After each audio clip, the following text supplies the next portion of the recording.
তারাবি যদি পড়েন তো 20 রাকাতই পড়েন। কয় রাকাত? 20 রাকাত। কয় রাকাত? 20 রাকাতে শুধু তারাবি আদায় হবে না, আরো 2টা আদায় হয়ে যাবে।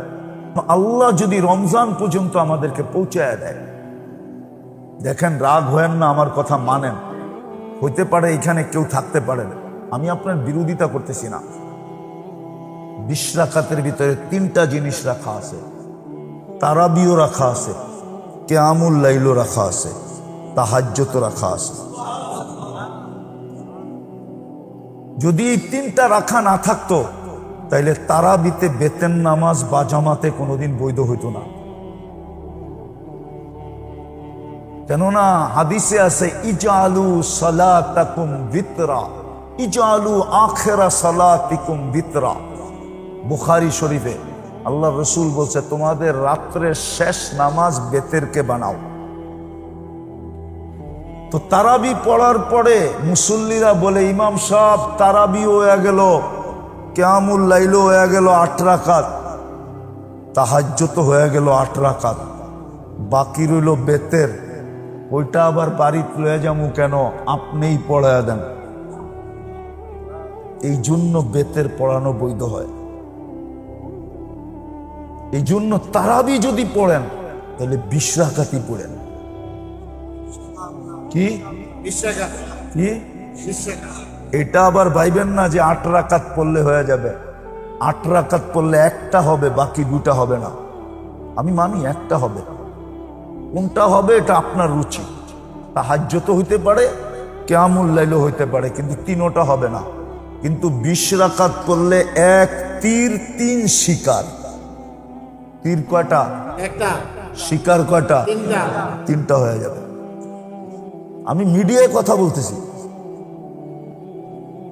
বুঝা শুনা বলতেছি, জোর দিয়া বলতেছি, নাইলে বেতের পড়া বৈধ হইতো না। হাদিসে আছে রাত্রের শেষ নামাজকে বেতের বানাও। সর্বশেষ যেটা পড়বা বেতের, বেতের পরে আর কোনো নামাজ নেই। এই জন্য আল্লাহওয়ালারা শেষ রাত্র রাইখা দেয় বেতের, তাহাজ্জুদ পড়া পড়ে বেতের পড়ে। আর রমজানে বেতের তারাবির পরেই হয়ে যায়, কেননা রাত্রের সব নামাজ এক নামাজ দিয়া কমপ্লিট হয়ে গেছে। তারাবিও হইছে, কিয়ামুল লাইলও হইছে, কি তাহাজ্জুদ হয়ে গেছে, আর কোনো নামাজই নাই, রয়ে গেছে কি ইমাম সাহেব পড়ায় দেন। এই জন্য পড়া আসতেছে রোজা। আল্লাহ আমাদেরকে প্রচার তৌফিক দান করে।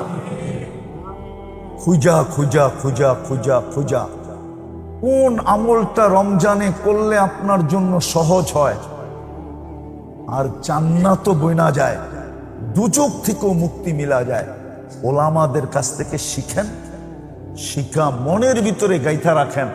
যদি রমজান মিলল তো ওই কামটা চুপে চাপে করেন, চুপে চাপে কইরা, হ্যাঁ, মনে ফুর্তি নিয়ে ঘুমায় যান। যদি কেউ জিজ্ঞাসা করে এত ফুর্তি কেন, তো কইরা ফেলছি। কি কি কি যদি কয় কি করছ, বলা যাবে না, চুপে চাপে করছি তো এই জন্য বলা যাবে না, কিন্তু কইরা ফেলছি। বলা যাবে না কিন্তু কইরা ফেলছি, কাম বানায় ফেলছি, জান্নাত নিয়ে নিছি, কিন্তু বলা যাবে না করছি কি, চুপে চুপে চাপে করছি। আমাদের থেকে শিখেন, শিখবেন ইনশাআল্লাহ। হ্যাঁ। ইনশাআল্লাহ। একটা কিন্তু আমি বইলেও দিছিলাম, আরো আছে রমজানে, আরো আছে, আরো আছে। একটাই যদি করতে পারেন চুপে চাপে, কাউরে জানাইলেন না, শুধু জানলো কে? কে জানলো? কে জানলো? শুধু উনি জানলো। ওই দাদার মতো, দাদা চিনেন? আবার দাদা মনে করেন না বাপের বাপ দাদা, এটা না, ধা ধা, বড় ধ দিয়া দাদা। দাদা চিনেন? বাগানে একটা শব্দ হইলো, শুনলো একজনে, শুনলো 2 জনে, ওই 2 জনে গেল না, গেল অন্য 2 জনে। তো ওই দুইজনও দেখলো না, দেখলো অন্য দুইজনে। তো ওই দুইজনও নিল না, নিল অন্য দুইজনে। তো ওই দুইজনও খাইলো না, খাইলো অন্য একজনে। কিন্তু পুরাটাই একজন, ঠিক না? বাগানে আম পড়ছে, শুনছে দুই কানে, হে তো যায় নাই, গেছে দুই পায়ে। দুই পায়ে তো আর দেখে নাই, দেখছে দুই চোখে। আর দুই চোখে তো আর উঠায়া নেয় নাই, নিচে দুই হাতে। দুই হাতে তো আর খায় নাই, খাইছে এক মুখে। কিন্তু জিনিস তো একটাই, ঠিক না? হ্যাঁ, আপনিও রমজানের শিক্ষা এরকম একটা করে রাখেন, চুপে চাপে ছোটখাটো একটা করে রাখেন, ধাঁধার মতো। দেখবেন যে ইনশা আল্লাহ কাম হয়ে গেছে। মুখ দিয়া উচ্চারণ করে কি আলহামদুলিল্লাহ, শুধু মুখ দিয়া উচ্চারণ করে। এই উচ্চারণের কারণেই আল্লাহ সৌর জগতের অর্ধেক জায়গা নেকি দিয়া ভরা দেন। অথচ শুধু কিন্তু এটা উচ্চারণ, কি আলহামদুলিল্লাহ একটা উচ্চারণ না?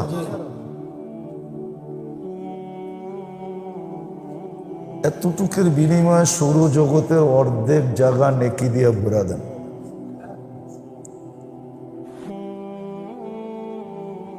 আবার যদি সুবহানাল্লাহ যোগ করে, তাহলে বাকি অর্ধেকও নেকি দিয়ে ভরা দেন, শুধু উচ্চারণের বিনিময়ে। কিন্তু দুনিয়াতে দেখলে দেখা যায় সারাদিন পিছে দৌড়াইতে দৌড়াইতে দৌড়াইতে দৌড়াইতে দৌড়াইতে তারপরও কয়েক টাকা জ্যাবের থেকে বাড়ি করানো যায় না। ঠিক আছে না? এরকম সারাদিন আপনি পিছে পিছে দৌড়াইলেন, কিন্তু বিকালে যে দেখা যাবে যে হাত দিয়া পানি পড়ে না। কিন্তু আমরা শুধু উচ্চারণ করলাম, তাতে আল্লাহ এতটুক দিয়া দিলেন। যে শুকরিয়া যতই আদায় করব ততই কম হবে। যে আল্লাহ আবার 1 মাস পরে আপনাদের সাথে বসার তৌফিক দান করছেন। ভাবছিলাম হয়তো আর বসা হবে না, কিন্তু আল্লাহর ইহসান, আপনাদের দোয়া, লাল মসজিদ আলাদের ঋণ, এটা শোধ করা যাবে না। কেননা সময় মতো ওনারা এতটুকু চেষ্টা করছেন, চেষ্টার কারণেই আল্লাহ পাক আবার বসার তৌফিক দিয়েছেন। বাকি যতদিন বেঁচে থাকবো দোয়া করতে থাকবো যে আল্লাহ আপনাদেরকে আল্লাহ শান মোতাবেক জাযায়ে খায়ের নসিব করেন। তো মেরে দোস্তোं, मेरे भाइयों, मेरे আজিজों, আমাদের এই জীবনটাকে সুরক্ষিত করা, এটাই সবচেয়ে বড় মকসদ।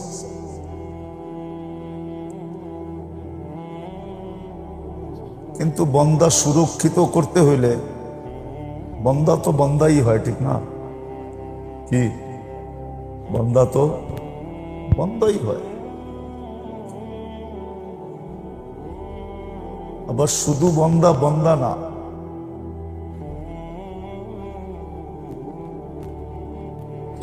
অনেক প্রতিবন্ধকতাও বন্দার সাথে লাগানো আছে।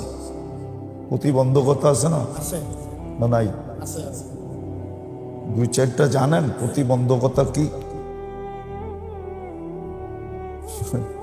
শত প্রতিবন্ধকতা আমাদের সাথে যোগ করা আছে। যদিও জীবনটাকে সুরক্ষা করা এটাই একমাত্র উদ্দেশ্য, কিন্তু ওই যে প্রতিবন্ধকতা আমাদের সাথে আছে, যেটা বাকি সৃষ্টির সাথে নাই, আমাদের সাথে প্রতিবন্ধকতা আছে। পেটের টান আছে, পিছের টান আছে। পেটের টান তো বোঝেন, জি পিছের টানও তো বোঝেন। জি পিছের টান আছে না, দুটা দেখাইলাম আর কি। এরকম শত প্রতিবন্ধকতা আমাদের সাথে আছে। আবারও বলতেছি, মনোযোগ দিয়ে শুনতে হবে। যদিও জীবনটাকে সুরক্ষা করা এটাই হলো মকসদ, কিন্তু প্রতিবন্ধকতা থাকার কারণে আল্লাহর দুটা বড় বড় ইহসান আমাদের সাথে আছে। দুটা বড় বড় ইহসান। সুরক্ষার যত পদ্ধতি হইতে পারে, জীবন সুরক্ষার যত পদ্ধতি হইতে পারে, আবার সহজ পদ্ধতি, কঠিন না। বলবেন সহজ কি করে? কোরআন বলতেছে সহজ, লাইসা লিল ইনসানি ইল্লা মা সাআ। কোরআন বলতেছে সহজ পদ্ধতি। সহজ পদ্ধতিও আল্লাহ তৈরি করে দিছেন। সহজ পদ্ধতি, পদ্ধতিটাকে সহজ করছেন। যে কোন পদ্ধতিতে আমাদের জীবনটা সুরক্ষিত হবে। মকসদ কিন্তু জীবনটাকে সুরক্ষিত করা। কেননা এই জীবনটা যদি সুরক্ষিত না হয়, তাহলে এই জীবনটার জন্য যে পুরস্কারটা আছে এটা মিলবে না। সুরক্ষিত হইলেই পুরস্কার মিলবে। আমাদের জীবনটার জন্য একটা পুরস্কার আছে না? আছে না নাই? আছে কি? জান্নাত। আমাদের জীবনের পুরস্কার কি? জান্নাত জান্নাত। জান্নাত দিবে, আল্লাহর রেজা দিবে। আল্লাহ আমাদের উপরে রাজি হবে, আমাদেরকে জান্নাত দিবে। এটা হলো পুরস্কার। এখন সুরক্ষিত করার জন্য যে জিনিসটা প্রথম লাগবে, এটার জন্য পদ্ধতি লাগবে। পদ্ধতিগুলো আল্লাহই তৈরি করছেন, আবার সহজ করে করছেন। একটা কথা আমাদের প্রচলিত আছে, ওই শিক্ষক যদি চায় যে ওকে পাশ করাবে না, তাহলে ওই ছাত্রের পাশ করা কোনো মতেই না। প্রশ্নই এরম করবে যে ও টোকাই পাবে না, এই প্রশ্ন কোত্থেকে করছে, ঠিক না? প্রশ্নই কঠিন করে দিবে, ঠিক না? কি কন? কিন্তু আল্লাহ এরকম না। মকসদ আমাদের জীবন সুরক্ষিত হওয়া। তো সুরক্ষার পদ্ধতিগুলো আল্লাহ সহজ করছেন, কঠিন করেন না। আবার সহজও করছেন তো ঘোষণা দিয়া করছেন। যেটা দুনিয়ার চোখে সবচেয়ে নিন্দনীয়, আল্লাহর কাছে ওইটা সবচেয়ে বড় বৈধ। প্রশ্নপত্র ফাঁস করে দেওয়া, এটা দুনিয়ার চোখে সবচেয়ে নিন্দনীয়, ঠিক না? ঠিক কি রাষ্ট্রীয়ভাবে নিন্দনীয় না? শুধু নিন্দনীয় না, বড় শাস্তির উপযুক্ত। বড় শাস্তি যদি প্রশ্নপত্র ফাঁস করে দিল, আল্লাহর কাছে বৈধ। আল্লাহ সব প্রশ্ন ফাঁস করে দিছে। কবরে কয়টা হইব এটাও ফাঁস, কিয়ামতের মাঠে কয়টা হইব এটাও ফাঁস। ফাঁস করে দিছেন না? না আপনারা জানেন না? বিষয়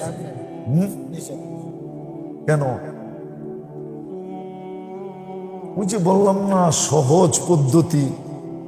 আল্লাহ সহজ করার জন্য ফাঁস করে দিছেন। প্রশ্ন ফাঁস করে দিই, বন্দা প্রস্তুতি নিয়ে আসুক।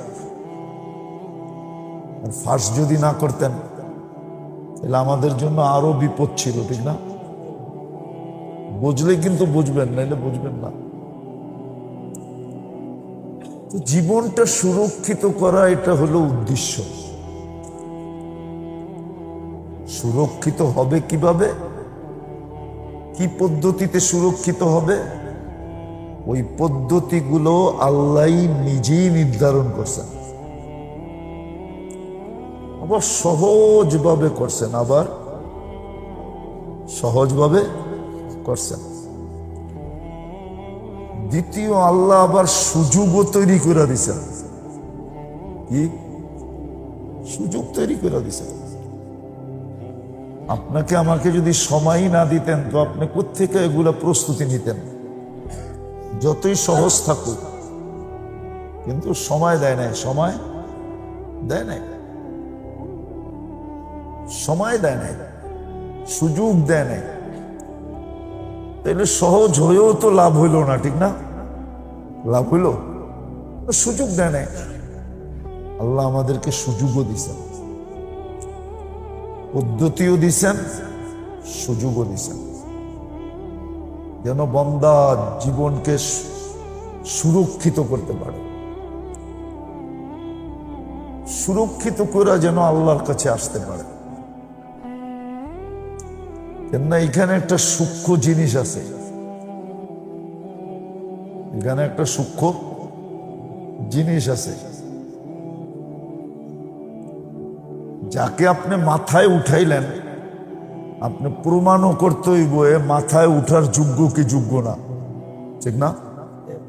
একজনকে আপনি মাথায় উঠাইলেন, কিন্তু সে নোয়াখালীর কেউ হইলে চেতা যায় না, কিন্তু নোয়াখালীর ভাষায় বলে সজ্জানাও জানে না।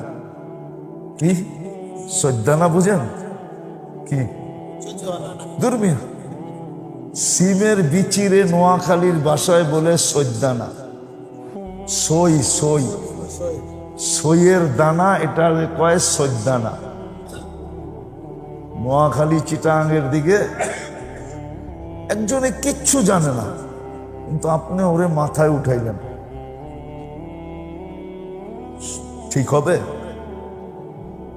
যারে মাথায় উঠাইছেন ওরে প্রমাণও করতে হবে, ঠিক না, যে মাথায় উঠার যোগ্য কিনা, ঠিক না? আল্লাহ আমাদেরকে শ্রেষ্ঠত্ব দিচ্ছেন সমগ্র সৃষ্টির উপরে, মানে আমাদেরকে আল্লাহ মাথায় উঠায় নিছেন। আমরা সৃষ্টির সেরা না? না আপনি সৃষ্টির সেরা না? হ্যাঁ, বাদশা বলে বৌরে বলতেছে,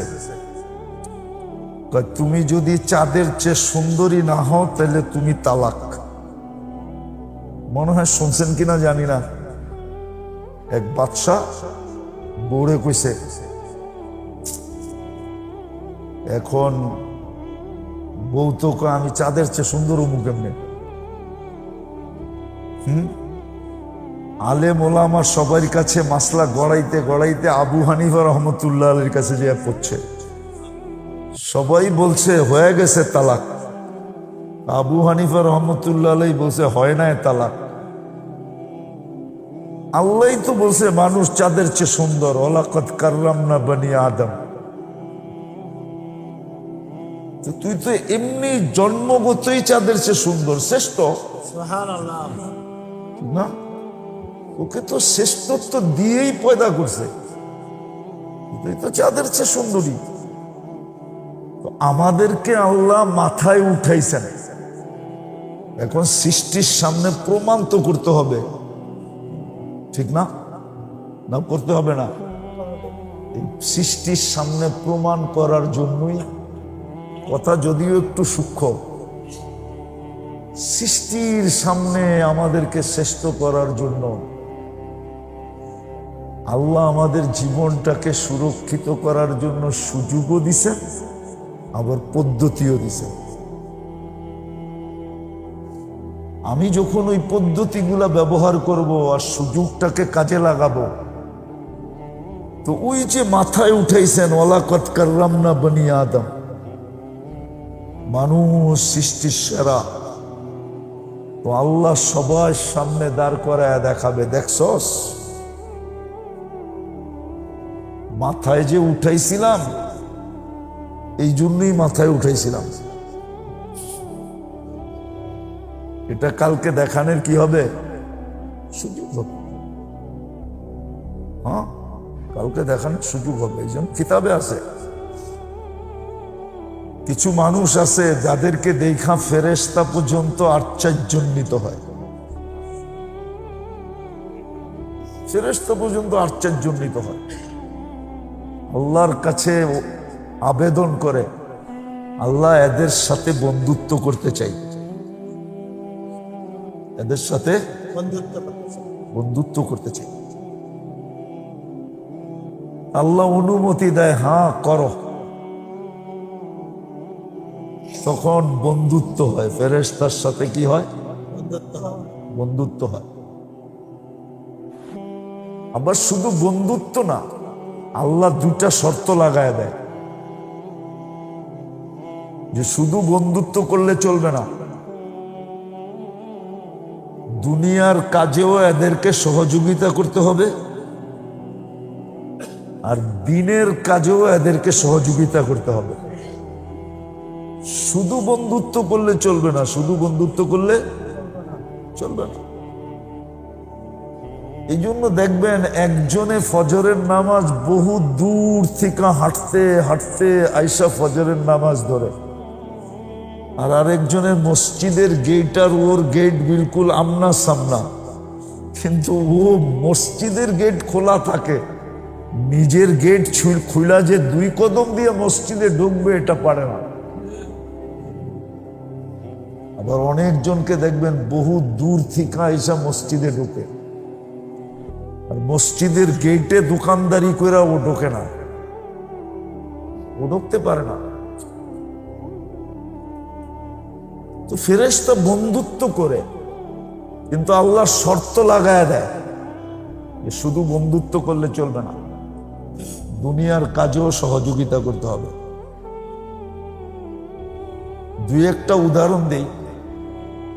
থানবী রহমতুল্লাহ আলাইহি 63 বছর বয়সে মারা গেছেন। কত? উনি 1300 কিতাব লেখছেন। মার পেটেরতে পড়েই লেখা শুরু করছেন নাকি? 19 বছর বয়সে উনি দাওরা পাশ করছেন, থানবী রহমতুল্লাহ আলাইহি। তাহলে কয় বছর থাকে?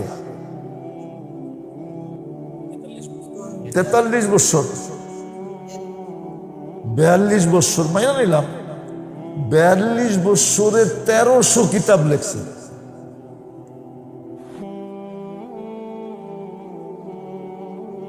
এক এক কিতাব 12 ভলিউম আছে। কেমনে লেখলো? ইমাম তাইমিয়া রহমতুল্লাহ আলাইহিও 63 বছর বয়সে মারা গেছেন। ওনার এক কিতাবই আছে 36 ভলিউম, মাজমাউল ফতুয়া। উনি এরকম কয়েকশো কিতাব লেখছেন।